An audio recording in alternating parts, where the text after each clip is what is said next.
ശാന്തി. ധനം സൂക്ഷിച്ചു വെക്കുക എന്നുള്ളത് വലിയൊരു കലയാണ്. എന്നാൽ സൂക്ഷിക്കേണ്ട വിധിയറിയാതെ ധനത്തെ സൂക്ഷിച്ചു വെക്കാൻ പോയാൽ അത് ഹോൾഡിംഗ് ആയിരിക്കും.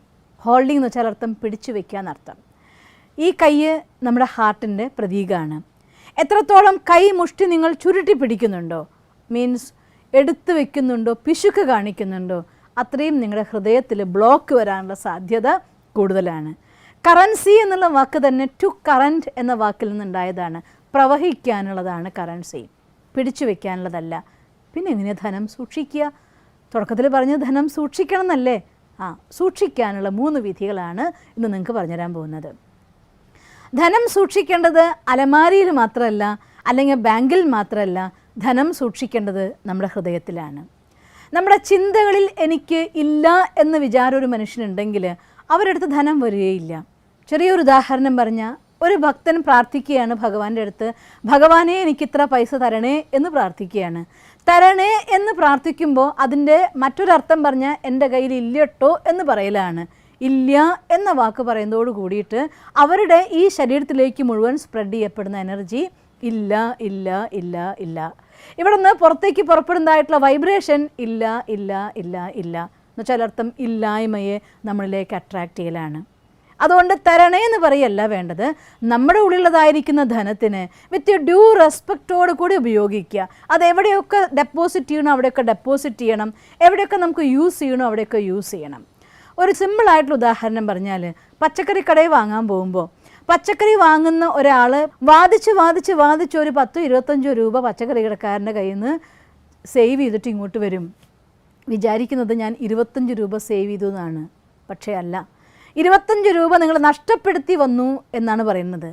എന്തുകൊണ്ടാണെന്ന് വെച്ചാൽ, എപ്പോഴാണോ നിങ്ങൾ ഒരു പൈസ അവർക്ക് അർഹിക്കുന്നതായിട്ടുള്ള ധനം കൊടുക്കുന്നതിന് പകരം എനിക്ക് ആ പൈസയ്ക്ക് വേണ്ടി നിങ്ങൾ വാദിക്കുന്നത്, അവിടെ നിങ്ങളുടെ കയ്യിലുള്ള ഇല്ലായ്മയും അവരുടെ ധനികനായിട്ടും നിങ്ങൾ ദരിദ്രനായിട്ടും ഓട്ടോമാറ്റിക്കലി എനർജി ലെവലിൽ റെക്കോർഡാവുകയാണ്.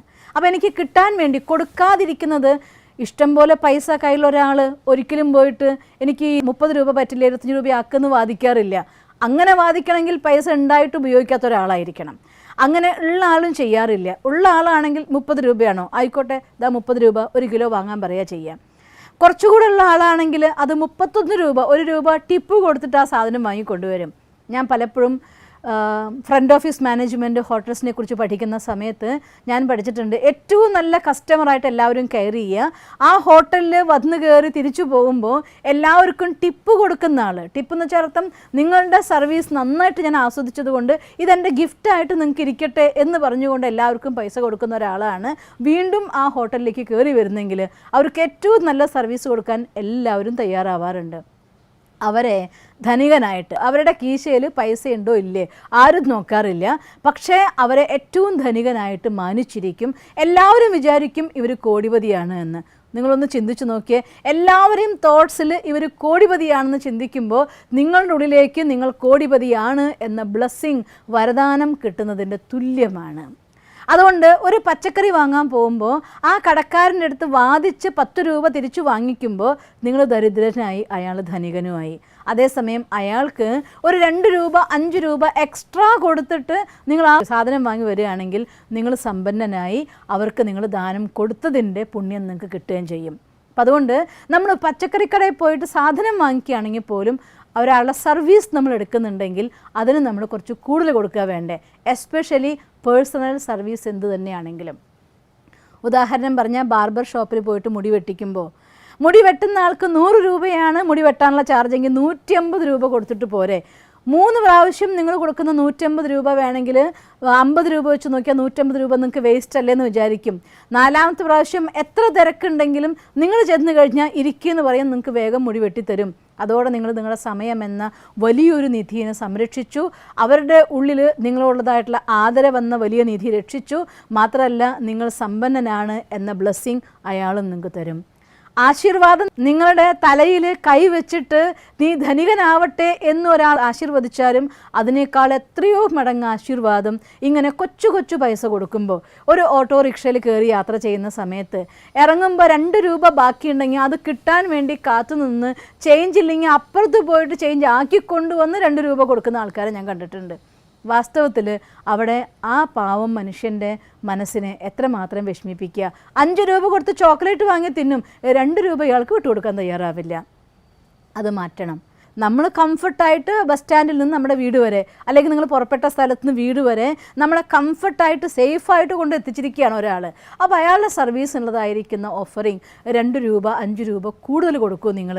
ഈ ധനങ്ങളൊക്കെ തന്നെ ആശീർവാദമായിക്കൊണ്ട് 2 രൂപ നിങ്ങൾ കൊടുത്തെങ്കിൽ അത് 10 രൂപയായിട്ട് 5 മടങ്ങായി വർദ്ധിച്ച് നിങ്ങളുടെ അടുത്തേക്ക് തന്നെത്താൻ ഒഴുകിവെത്തും.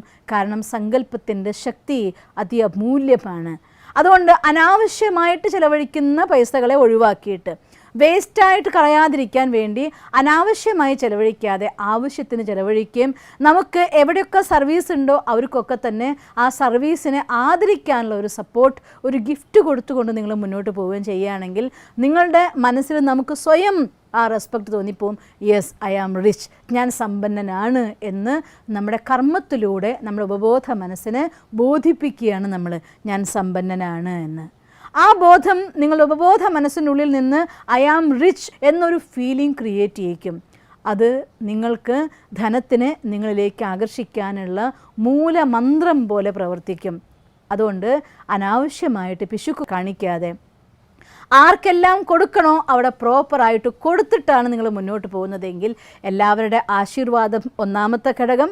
രണ്ടാമത്തെ കർമ്മം കൊണ്ട് നമ്മൾ സ്വയം അവനവനെ ആശീർവദിക്കുന്നത് കൊണ്ട് ബോധ മനസ്സിൽ നിന്നും ഉപബോധ മനസ്സിൽ നിന്നും സംതൃപ്തിയുടെയും ആ ഒരു സമൃദ്ധിയുടെയും ഫീലിങ്സ്, ആ ഫീലിങ്സാണ് നമുക്ക് വേണ്ടതായിരിക്കുന്ന സമ്പത്തിനെ നമ്മളിലേക്ക് ആകർഷിച്ചു കൊണ്ടുവരുന്നത്.